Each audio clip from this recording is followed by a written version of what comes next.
তাদের প্রতি কৃতজ্ঞতা জানাচ্ছি।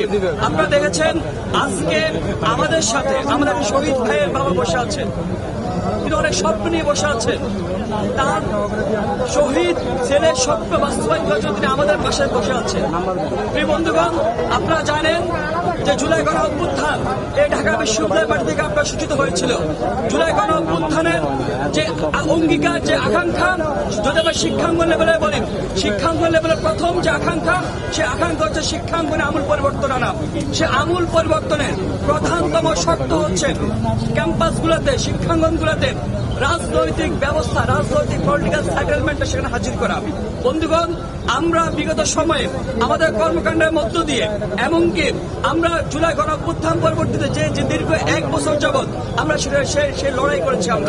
আমরা বারবার করে বলেছি যে এই ক্যাম্পাসের শিক্ষাঙ্গনে আমূল পরিবর্তন ঘটাতে হলে, শিক্ষার্থীদের সুযোগ সুবিধা নিশ্চিত করতে হলে, অধিকার নিশ্চিত করতে হলে অবশ্যই আপনাকে এখানকার রাজনৈতিক কাঠামো কেমন হবে সেটার একটা সুনির্দিষ্ট রূপরেখা হাজির করতে হবে। বন্ধুগণ, আমরা আজকের এই প্রথম সংবাদ সম্মেলনের মধ্য থেকে আমরা স্পষ্ট অঙ্গীকার জানাতে চাই, যদি আমরা নির্বাচিত হই, আমরা এখানকার রাজনৈতিক কাঠামো কেমন হবে সেই বিষয়ে সকল অংশীজন, অ্যাকচুয়াল সাধারণ শিক্ষার্থী, এখানকার ক্রিয়াশীল ছাত্র সংগঠন এবং এখানকার যে বিশ্ববিদ্যালয় প্রশাসন সবার সাথে বসে এখানকার যে অ্যাকচুয়াল রাজনৈতিক কাঠামো কেমন হবে সেটাকে সুস্পষ্ট রূপরেখা তৈরি করবো।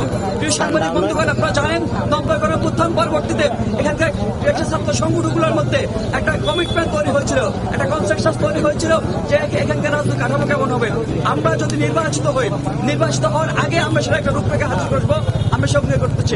প্রিয় বন্ধুগণ, আজকে আমরা যে প্যানেল ঘোষণা করেছি যে বৈষম্য বিরোধী শিক্ষার্থী সংসদ, আমরা বলতে চাই যে এই প্যানেল যথেষ্ট একটা ইনক্লুসিভ একটা প্যানেল আমরা বলে হিসেবে সেটাকে ঘোষণা করতেছি। আমরা কি বলি সেটা দেখেন। আপনি জানেন যে গণ অভ্যুত্থান পরবর্তীতে যারা গণ অভ্যুত্থান যারা নেতৃত্ব দিয়েছিলেন তারা মনে করেছিলেন যে তাদের দায়বদ্ধতার জায়গা দুইটা। প্রথম দায়বদ্ধতার জায়গা হচ্ছে জুলাই মাসে তারা আন্দোলন করে যে বিদ্যমান যে ফ্যাসিবাদী কাঠামো আছে সেই ফ্যাসিবাদী কাঠামোকে তারা হটিয়েছে।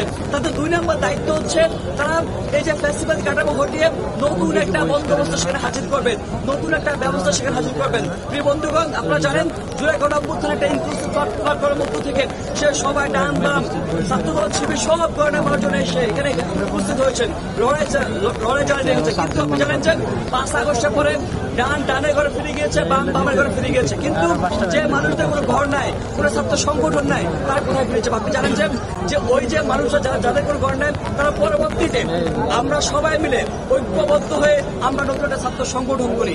ওই যে ইনক্লুসিভ যে প্ল্যাটফর্ম, অনেক মানুষজন যারা বিভিন্ন ডান থেকে আসছেন, বাম থেকে আসছেন, যারা শিক্ষার্থীরা যারা মনে করেছে তারা দায়িত্বপূর্ণ জায়গায় মনে করছেন যে আমরা একটা স্টেজ পার করে এসেছি, আমাদের নতুন একটা স্টেজ, আমাদের দায়বদ্ধতা যে আমরা নতুন একটা ব্যবস্থা হাজির করতে হবে। যদি এমন হয়, প্রথম দায়িত্ব আমরা পালন করেছি যে আমরা হাসিনাকে হটিয়েছি, তারপর আমরা আবার ঘরে ফিরে যাই। কিন্তু যারা মনে করেন না যে তাদের দায়বদ্ধতা আরো আছে, তারা প্রত্যেকে এসে একটা ইনক্লুসিভ একটা আমরা সংগঠন তৈরি করেছি। সেই ইনক্লুসিভ সংগঠন থেকে আজকের ইনক্লুসিভ প্ল্যাটফর্ম। বন্ধুগণ,